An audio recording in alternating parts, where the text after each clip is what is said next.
Once again, it all comes down to Georgia, where the Senate race is ending in a runoff for the second time in 2 years, with control of the Senate hanging in the balance, sort of. Unlike in 2020, the split heading into this runoff is 50-49 in favor of Democrats, not Republicans. So with Vice President Kamala Harris acting as tiebreaker, there's no chance Republicans will end up with a majority. If Republican challenger and former football star Herschel Walker wins, the two parties will have to share power, find a way to split control of the Senate's committees. But if incumbent Democrat Raphael Warnock wins, his party will have full control. Last-minute polling is giving Warnock a slight advantage, but this man could still be the next senator from Georgia. I don't know if you know vampires are cool people, but I'm going to tell you something that I found out. A werewolf can kill a vampire. Did you know that? I never knew that, so I didn't want to be a vampire anymore. I wanted to be a werewolf. I thought he wanted to be a U.S. senator. What do I know? As for Warnock, he's just hoping Walker gets a chance to relive his glory days. He was an amazing running back. And he will need those skills because come Tuesday, we're going to send him running back to Texas. Texas being where Walker listed his primary address on his tax returns. My next guest has been working hard to make sure that's where he ends up too. I'm joined now by LaTosha Brown, co-founder of Black Voters Matter. LaTosha, it's great to see you. Thank you for having me, Jim. What have you been doing in Georgia leading up to today? Oh, we have been working. We have been doing a number of things. Matter of fact, I just got off the bus a few minutes ago and going back to a polling site. We have been doing, it's really important that people really recognize what is happening this election cycle. There have been some changes since the last election in 2021, the first runoff election and this runoff. The changes resulted from the SB 202 bill. And so what you saw is we had 8 weeks prior, for early vote, to be able to vote for the runoff election. That has been truncated to only 4 weeks. And so there have been some changes that we want to make sure that people know. So we've been out in the streets, we've been canvassing, we've been caravanning, we've made millions of calls, and we've been doing everything we can to reach voters to let them know how critical this election is and some of the changes resulting from that SB 202 bill. LaTosha, you and I talked when those changes were made, and you were pretty convinced they were intended to suppress the vote, but at least based on the early voting, the record numbers. How do you explain that? I think that we are seeing early vote because we've actually put the record numbers in early vote because there's been an enormous amount of ongoing work to actually happen, right, to literally be able to increase that vote. But I do want you to recognize that there has been some impact, right, that SB 202 bill has had impact. In 2021, there were 1.2 million people who participated in mail-in ballot voting. And this year, in the midterms, there were only 0.2 million. That means 1 million people who had access mail-in early voting previously did not this time. That what you recognize that even as I'm going around for mail-in boxes, it's almost impossible to find a mail-in voting box. And so while I think we're looking at kind of this record-breaking, some of it is literally skewed in many ways because you had it over a period of time. You had a longer period of time. Now that time has been truncated. And so you have an intensified, shorter period for people to participate and vote. This show is going to air exactly at the time the polls close. I hate when people, when the polls have closed, say to someone like you, who do you think is going to win? But having said that, who do you think is going to win, LaTosha? I actually think Warnock has it. I think for a variety of reasons. One, I think that there is a backlash in the state. I think what has driven the voting turnout has been there's a backlash in the state, not only to the voter suppression laws, but also there is a certain Walker's campaign has actually been insulting, particularly to African-American voters. I think that there's a backlash related to that there's a cherry pick, that Trump would cherry pick a candidate from Texas, bring him to Georgia, right, to run for an office, have no substance, not speak to any of the issues.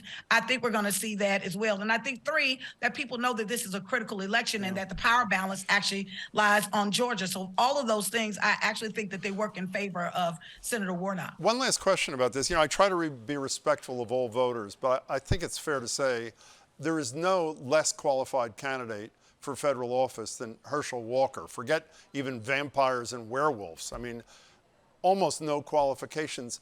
Even if he loses, he's going to get 47 or 48% of the vote in Georgia. How do you explain that?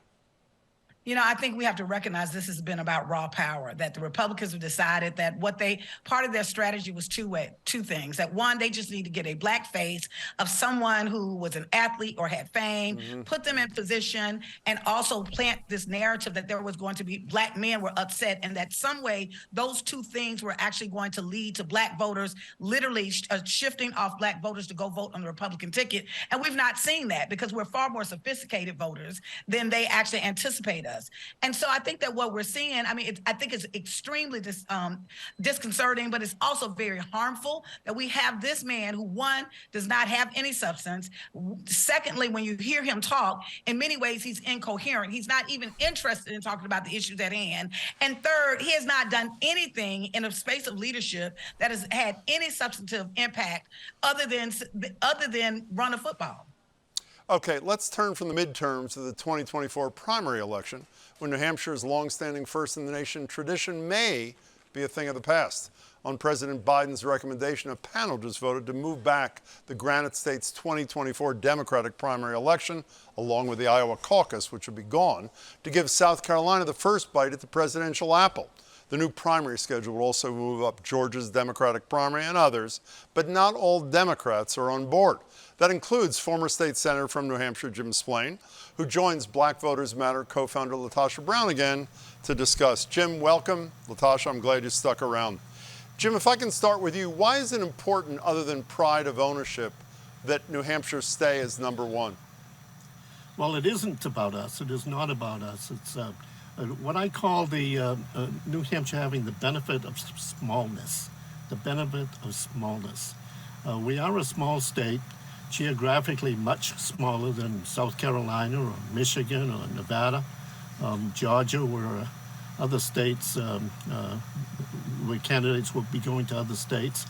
So candidates can get around and spend more time talking with people instead of hiding behind podiums and looking at voters above the podium or sitting behind cameras at television studios. And that kind of face-to-face, eye-to-eye, one-to-one contact is so important, I think. But can it lead to an outcome that isn't representative of what the candidate is? That's not how a candidate campaigns, Joe Biden being a good example, in the vast expanses of America. They can't go one-to-one elsewhere. So doesn't it give one a false sense? No, I don't think it does. This is a big country. New Hampshire is not the only primary state. We don't want all the candidates' time. In fact, in recent years, we've seen candidates spend much time in other states and eventually coming to New Hampshire, spending time until our election day, and then going very quickly to other states. We just want them for a little while. LaTosha, are you supportive of South Carolina being first? Absolutely. Why? I understand the sentiment of what Jim is raising. I think that there's a strong argument about having a small state. But I also think that there is an acknowledgement that, particularly in southern states, what we've seen is the overlooking of states that literally have demographics that are actually more even reflective of what we see in the nation. I think what you'll see early on, I think that if South Carolina becomes the first state in the primary, it will bring some of the issues around race, some of the issues around class, some of the issues around some of the economic structural issues that we see in the Deep South. I think that what you'll see is that we'll give the opportunity to bring those up early so that the political candidates, the presidential candidates, will have to address to it. I think it's aligns in the same model as what New Hampshire started in 1975. I think as we're seeing the shifts and the demographics and where we are in 2022, I think South Carolina is certainly a state that I would support being first in the primary. But LaTosha, staying with you for a second, I think it's fair to say there probably wouldn't have been a President Carter, a President Obama, had there not been Iowa. If Bill Clinton hadn't been able to wake up after he came in second, the comeback kid in New Hampshire behind Paul Tsongas, it's very likely there wouldn't have been a President Clinton either without New Hampshire. Does that concern you or no? You know, it's absolutely a concern. I agree with that. I think that there's an argument that can be made in both ways. I just think that what we're looking at now is that we have to make sure that when we're going forward, it's more reflective of really the demographics of the country. I think early on, it will change. I think it will change the presidential discussion with the presidential nominees and the candidates very differently when they have to battle for a state like South Carolina versus when they have to battle for a state in a New England state. And so I think that that changes the dynamics of the conversation. I think it changes the dynamics early on around the positions of those presidential candidates. And I think that's more reflective of the growth and the demographics changes that are happening throughout the nation. You know, Jim, speaking of demographics, I mean, the facts are the facts. New Hampshire is roughly 2% African American. Its largest city is Manchester, with I think somewhere in the neighborhood of 120,000 residents. That's not typical of what is the core of the Democratic Party in America. People of color make up a huge part of the infrastructure, and urban areas are also a big part. How does New Hampshire deal with that? Oh, I agree with what LaTosha just said. I watched the entire discussion of the Democratic National Committee Rules Committee, and I heard the representative to the committee from South Carolina make a very impassioned speech as to why we should be recognizing South Carolina as leadoff. I think we can have a little bit of all. And by starting in New Hampshire, as traditionally we've done for 100 years, by mandate since 1975, we have seen people be able to run for president without spending the kind of megabucks that they have to spend in other states. You know, New Hampshire is 1.4 million population according to 22 census. South Carolina is 3 times that. Then it's Nevada, and that's twice our size plus in population, plus a vast geographic area. Michigan after that, and Georgia, 10 million each. I mean, that's a lot of people to have to communicate with. You have to spend a lot of money. So we stand a chance in New Hampshire of allowing candidates to talk with us instead of add it to us. You know, LaTosha, that's a pretty good point. Doing it on the cheap, which a lot of outsider candidates can't do if they got to go to major jurisdictions right at the top of the heap. Is that not a concern? No, I mean, I understand the argument. I would just say we're talking about a multi-billion-dollar industry.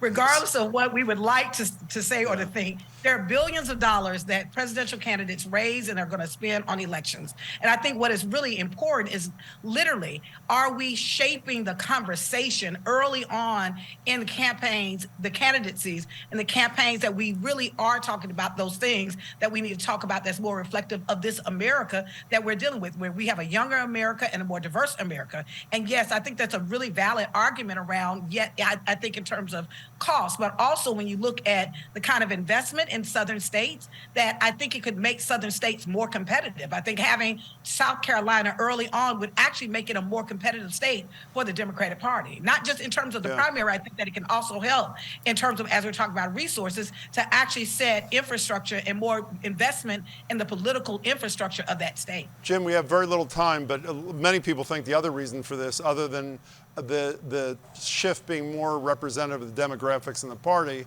is it's the best path to re-election for Joe Biden. I'm assuming you want a Democrat elected president in 2024. If Biden and his people have decided, as painful as it is for you New Hampshireites, that this is the best path to re-election, isn't that the one that should be embraced?